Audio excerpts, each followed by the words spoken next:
पिछले साल नर्सरी की बच्चियों के साथ हुए यौन शोषण को लेकर चर्चा में आया बदलापुर एक बार फिर से चर्चा का विषय बन गया है। यहां एक दोस्त ने अपने दोस्त की पत्नी का बलात्कार कर दिया और फिर जैसे ही उसके दोस्त को इस बात का पता चला तो उसने अपने दोस्त की हत्या कर दी। पति पत्नी ने पहले मृतक को पार्टी के लिए अपने घर बुलाया और फिर उसे जमकर शराब पिलाई और जब वो नशे की हालत में हो गया तो फिर हथौड़े से उसकी हत्या कर दी। बदलापुर से आया चौंका देने वाला मामला क्या है, इसकी पूरी जानकारी आपको इस वीडियो में देंगे। नमस्कार, आप देख रहे हैं लोकमत हिंदी। मेरा नाम है सोनू कनौजिया। मुंबई से सटा बदलापुर इलाका एक बढ़ती आबादी वाला शहर बनते जा रहा है। यहाँ बड़े पैमाने पर मुंबई और थाने से पलायन हुए लोग बसते जा रहे हैं। बढ़ती आबादी को देखते हुए यहाँ का इंफ्रास्ट्रक्चर भी बड़े पैमाने पर तैयार किया जा रहा है। जहाँ एक तरफ शहर डेवलपमेंट की ओर बढ़ता हुआ नजर आ रहा है तो वहीं दूसरी तरफ यहाँ क्राइम भी बढ़ता जा रहा है। पिछले साल बदलापुर यहाँ नर्सरी की बच्चियों के साथ हुए यौन शोषण को लेकर चर्चा में आया था। वहीं अब यहाँ एक और चौंका देने वाला मामला सामने आया है। यहाँ एक दोस्त ने अपने दोस्त की हत्या कर दी क्योंकि उसने उसकी पत्नी के साथ बलात्कार किया था। मामला बदलापुर ईस्ट के शिरगांव इलाके का है, जहां आरोपी और मृतक रहा करते थे।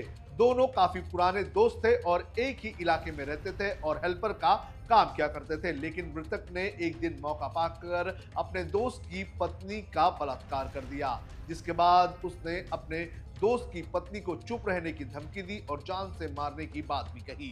जानकारी के अनुसार पीड़िता डर गई, जिसका फायदा आरोपी ने एक बार फिर से उठाया और फिर उसने एक और बार उसका बलात्कार कर दिया। जानकारी के अनुसार एक दिन पीड़ित महिला ने हिम्मत जुटाकर इन सारी चीजों की जानकारी और अपने साथ हो रहे उत्पीड़न की जानकारी अपने पति को दी, जिसके बाद उसके पति ने उसके साथ मिलकर अपने दोस्त को रास्ते से हटाने का प्लान बना दिया।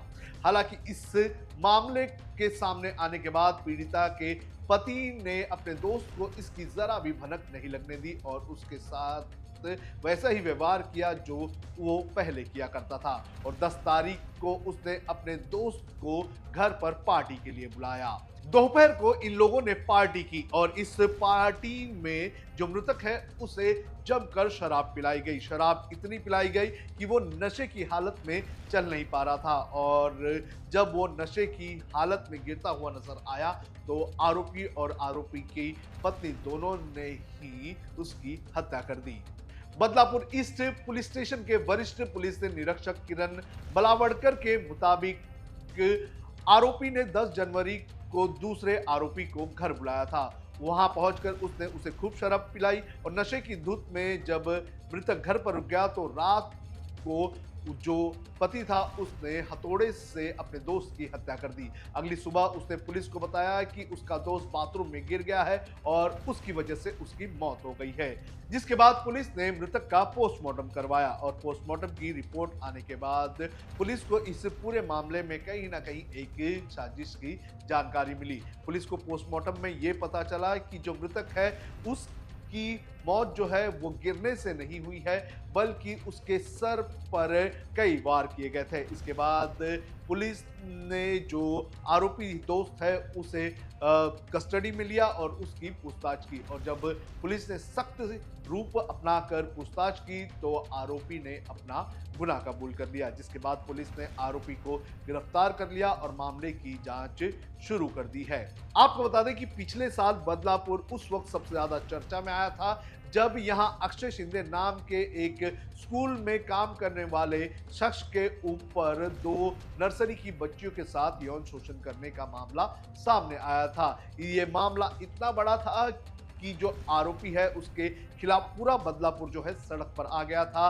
बदलापुर में लोगों ने एक दिन जो रेलवे स्टेशन था उसे पूरी तरह से जाम कर दिया था। इसके बाद पुलिस ने आरोपी अक्षय शिंदे को गिरफ्तार कर लिया था और फिर कुछ महीनों बाद अक्षय शिंदे को एनकाउंटर में मार गिराया गया था। तो बदलापुर एक बार फिर से चर्चा में आ चुका है। यहाँ एक दोस्त ने अपने दोस्त की हत्या कर दी क्योंकि उसने उसकी पत्नी का बलात्कार किया था।